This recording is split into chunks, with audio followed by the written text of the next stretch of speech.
ਤੁਸੀਂ ਕਹਿੰਦੇ ਹੋ ਕਿ ਅਸੀਂ ਭਗਤ ਸਿੰਘ ਦੇ ਵਾਰਸ ਹਾਂ। ਯਾਰ ਭਗਤ ਸਿੰਘ ਨੇ ਲੋਕਾਂ ਦੇ ਕੰਨ ਖੋਲਣ ਵਾਸਤੇ ਧਮਾਕਾ ਕਰਕੇ ਪਰਚੇ ਵੰਡੇ ਸੀ ਤੇ ਤੁਸੀਂ ਕੀ ਕਰ ਰਹੇ ਹੋ? ਤੁਸੀਂ ਪਰਚੇ ਕਰ ਰਹੇ ਹੋ। ਮੁੱਖ ਮੰਤਰੀ ਦੇ ਹੈਲੀਕਾਪਟਰ ਦੇ ਪੁੱਛਣ ਤੇ ਐਡੀ ਵੱਡੀ ਗੱਲ। ਸੋ ਇਹ ਸਿੱਧੇ ਜਾਂ ਸਿੱਧੇ ਰੂਪ ਦੇ ਵਿੱਚ ਦਬਾਇਆ ਜਾ ਰਿਹਾ ਕਿ ਪੰਜਾਬ ਦੇ ਵਿੱਚ ਕੋਈ ਆਵਾਜ਼ ਨਾ ਉੱਠੇ।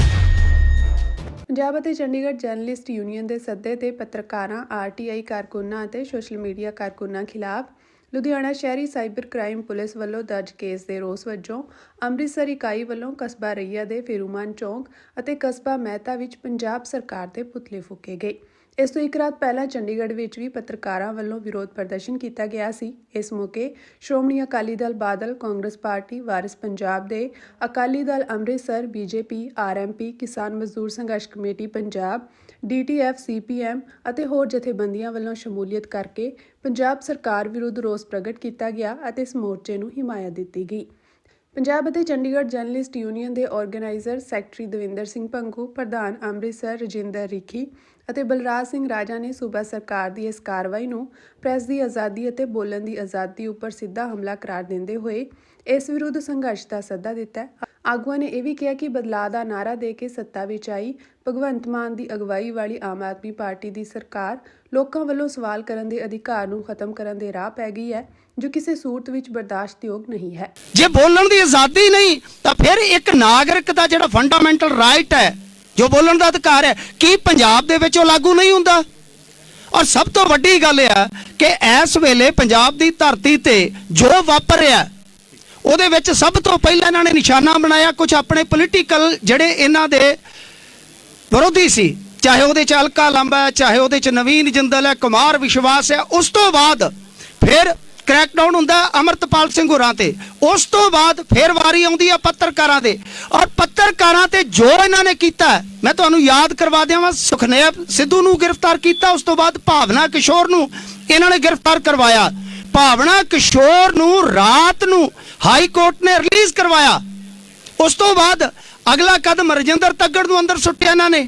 ਉਸ ਤੋਂ ਬਾਅਦ ਜੇ ਤੁਸੀਂ ਵੇਖੋਗੇ ਤਾਂ ਇਹਨਾਂ ਨੇ ਸਾਡੇ ਪਿੱਛੇ ਪਤਾ ਨਹੀਂ ਕਿਹੜੇ ਕਿਹੜੇ ਲਾ ਛੱਡੇ। ਸੀਆਈਡੀ ਹੈ ਜੀ ਫਲਾਣੀ, ਅਸੀਂ ਆਪਣੀ ਬਣਾਈ ਸੀਆਈਡੀ, ਤੇਰੇ ਪਿੱਛੇ ਲਾਈ ਸੀਆਈਡੀ। ਉਹ ਜਾ ਕੇ ਸਾਡੇ ਕਰਿਆਨੇ ਸਟੋਰਾਂ ਤੋਂ ਪੁੱਛੀ ਜਾਂਦੇ ਆ ਕਿ ਇਹਨਾਂ ਦੇ ਘਰੇ ਰਾਸ਼ਨ ਕਿੰਨਾ ਜਾਂਦਾ।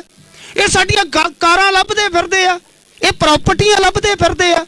ਉਹ ਕੋਈ ਕਹਿੰਦਾ ਪੱਤਰਕਾਰ ਕੋਲ ਕਾਰ ਕਿੱਥੋਂ ਆ ਗਈ? ਮੈਂ ਕਿਹਾ ਜੀ ਉਦਾਂ ਹੀ ਆ ਜਾਂਦੀ ਕਮਾਈ ਕਰਕੇ, ਜਿਵੇਂ ਰੈਕਸੋਨਾ ਦੇ ਚੱਪਲ ਵਾਲੇ ਅੱਜ ਕੱਲ ਗੁੱਚੀ ਪਾਈ ਫਿਰਦੇ ਆ ਤੁਹਾਡੇ ਬੰਦੇ, ਉਦਾਂ ਹੀ ਅਸੀਂ ਕਮਾਈ ਕਰਦੇ ਯਾਰ। ਤਾਂ ਗੱਲ ਇਹ ਆ ਕਿ ਸਵਾਲ ਅੱਜ ਇਸ ਚੀਜ਼ ਦਾ ਹੈ ਕਿ ਤੁਸੀਂ ਕਹਿੰਦੇ ਹੋ ਕਿ ਅਸੀਂ ਭਗਤ ਸਿੰਘ ਦੇ ਵਾਰਸ ਹਾਂ। ਯਾਰ ਭਗਤ ਸਿੰਘ ਨੇ ਲੋਕਾਂ ਦੇ ਕੰਨ ਖੋਲਣ ਵਾਸਤੇ ਧਮਾਕਾ ਕਰਕੇ ਪਰਚੇ ਵੰਡੇ ਸੀ ਤੇ ਤੁਸੀਂ ਕੀ ਕਰ ਰਹੇ ਹੋ? ਤੁਸੀਂ ਪਰਚੇ ਕਰ ਰਹੇ ਹੋ। ਇੱਕ ਸਵਾਲ ਨੇ ਤੁਹਾਨੂੰ ਇਹੋ ਜਿਹਾ ਤੰਗ ਕੀਤਾ ਕਿ ਤੁਸੀਂ ਚੱਕ ਕੇ ਉਹਨਾਂ ਲੋਕਾਂ ਨੂੰ ਵੀ ਟੰਗ ਦਿੱਤਾ ਜਿਨ੍ਹਾਂ ਨੇ ਵਿਚਾਰਿਆਂ ਨੇ ਸ਼ੇਅਰ ਕੀਤਾ ਕੰਟੈਂਟ। ਇਹਦਾ ਮਤਲਬ ਹੈ ਕਿ ਕੱਲ ਨੂੰ ਕਿਸੇ ਵੀ ਕਿਸਮ ਦੀ ਜਿਹੜੀ ਤੁਹਾਡੀ ਵਿਰੋਧਤਾ ਵਾਲੀ ਪੋਸਟ ਹੈ, ਕੰਟੈਂਟ ਹੈ, ਤੁਸੀਂ ਚੱਕ ਕੇ ਉਸ ਬੰਦੇ ਤੇ ਕੇਸ ਦਰਜ ਕਰੋਗੇ।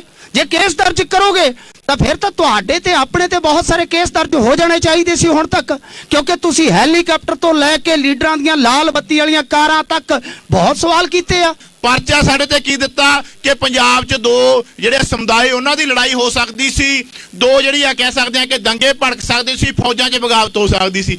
ਮੁੱਖ ਮੰਤਰੀ ਦੇ ਹੈਲੀਕਾਪਟਰ ਦੇ ਪੁੱਛਣ ਤੇ ਐਡੀ ਵੱਡੀ ਗੱਲ। ਸੋ ਇਹ ਸਿੱਧੇ ਜਾਂ ਸਿੱਧੇ ਰੂਪ ਦੇ ਵਿੱਚ ਦਬਾਇਆ ਜਾ ਰਿਹਾ ਕਿ ਪੰਜਾਬ ਦੇ ਵਿੱਚ ਕੋਈ ਆਵਾਜ਼ ਨਾ ਉੱਠੇ। ਸੋ ਇਹ ਪੰਜਾਬ ਹੈ। ਅਸੀਂ ਵਾਰ-ਵਾਰ ਇਹ ਗੱਲ ਕਹਿਣੇ ਹੁੰਦੇ ਆ ਕਿ ਪੰਜਾਬ ਦੇ ਵਿੱਚ ਜੇ ਅਸੀਂ ਵੀ ਚੁੱਪ ਕਰ ਜਾਵਾਂਗੇ, ਪੰਜਾਬ ਚੁੱਪ ਨਹੀਂ ਹੁੰਦਾ। ਇਹ ਕਰਤਾਰ ਸਿੰਘ ਸਰਾਭੇ ਦੀ ਧਰਤੀ ਹੈ, ਇਹ ਉਹ ਪੱਤਰਕਾਰ ਦੀ ਧਰਤੀ ਹੈ ਜਿਹੜਾ ਸਾਰੀ ਰਾਤ ਜਿਹਦੀਆਂ ਬਾਹਾਂ ਰਹਿ ਜਾਂਦੀਆਂ ਸੀ ਪ੍ਰੈਸ ਚਲਾਉਂਦੇ ਦੀਆਂ, ਤੇ ਤੜਕੇ ਉੱਠ ਕੇ ਅਖਬਾਰ ਵੰਡ ਕੇ ਆਉਂਦਾ ਸੀ। ਉਸ ਸਮੇਂ ਪੱਤਰਕਾਰੀ ਕਰਨੀ ਕਿੰਨੀ ਔਖੀ ਸੀ ਜਦੋਂ ਅਸੀਂ ਇੱਕ ਗੁਲਾਮ ਸੀ। ਇਹ ਉਹਦੀ ਧਰਤੀ ਹੈ। ਜੇ ਉਹ ਨਹੀਂ ਜਿਹੜਾ ਉਹ ਨਹੀਂ ਦਬ ਸਕਿਆ ਉਸ ਸਮੇਂ ਦੀਆਂ ਸਰਕਾਰਾਂ ਤੋਂ, ਤਾਂ ਅਸੀਂ ਕਿਵੇਂ ਦਬ ਜਾਵਾਂਗੇ? ਜੇ ਅਸੀਂ ਚੁੱਪ ਹੋ ਜਾਵਾਂਗੇ ਤਾਂ ਇੱਥੇ ਕੋਈ ਨਾ ਕੋਈ ਬੋਲੂਗਾ। ਪੰਜਾਬ ਕਦੇ ਵੀ ਦਬਿਆ ਨਹੀਂ।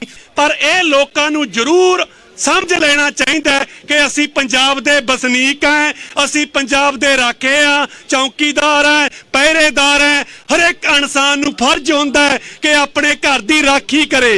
ਇਹ ਪੱਤਰਕਾਰ ਭਰਾ ਹੋਣ, ਚਾਹੇ ਐਕਟਿਵਿਸਟ ਹੋਣ, ਚਾਹੇ ਪੰਜਾਬ ਦੇ ਵਸਨੀਕ ਲੋਕ ਹੋਣ ਜੋ ਪੰਜਾਬ ਦੀ ਆਵਾਜ਼ ਉਠਾਉਂਦੇ ਐ। ਜੇ ਦਿੱਲੀ ਦੇ ਧਾੜ ਵੀ ਸਾਮ ਦਾਮ ਝੂਠ ਜੋ ਵੀ ਮਨੀਸ਼ ਸੋਧੀਆ ਨੇ ਕਿਹਾ ਸੀ ਉਹ ਸੋਚ ਰਹੇ ਐ ਇਹਨਾਂ ਦੀ ਗਲਤਫਹਿਮੀ ਹੈ। ਅਸੀਂ ਉਹਨਾਂ ਦੇ ਵਾਰਸ ਹੈ ਜਿਹੜੀਆਂ ਬੀਬੀਆਂ ਆਪਣੇ ਬੱਚਿਆਂ ਦੇ ਟੋਟੇ ਗਲਾਂ 'ਚ ਪਵਾ ਕੇ ਸਭਾ ਮੰਨਦੇ ਪੀਸ ਰਹੀਆਂ ਸਨ। ਕੇਜਰੀਵਾਲ ਤੂੰ ਸਮਝ ਅਸੀਂ ਉਹਨਾਂ ਦੇ ਵਾਰਸਾਂ ਜਿਹੜੀਆਂ ਬੀਬੀਆਂ ਕਹਿੰਦੀਆਂ ਸੀ ਮੰਨੂ ਸਾਡੀ ਦਾਤਰੀ ਅਸੀਂ ਮੰਨੂ ਤੇ ਸੋਏ ਜਿਉਂ ਮੰਨੂ ਵੱਢਦਾ ਅਸੀਂ ਦੂਣ ਸਵਾਇਆ ਹੋਏ। ਇਹ ਪੰਜਾਬ ਦੇ ਅਣਖੀ ਲੋਕ ਹੈ ਜਿੰਨਾ ਦੱਬੋਗੇ ਉਹਨਾਂ ਸਪਰਿੰਗ ਵਾਂਗ ਇਹ ਜੰਪ ਮਾਰ ਕੇ ਉੱਠਣਗੇ। ਮੈਂ ਸਮਝਦਾ 27 ਦਾ ਡਰ ਆ ਦਿਸ ਗਿਆ ਇਹ ਝਾੜੂ ਬੋਕਰ ਪਾਰਟੀ ਨੂੰ। ਸੋ ਆਪਾਂ ਇਕੱਠੇ ਹੋ ਕੇ ਲੜੀਏ।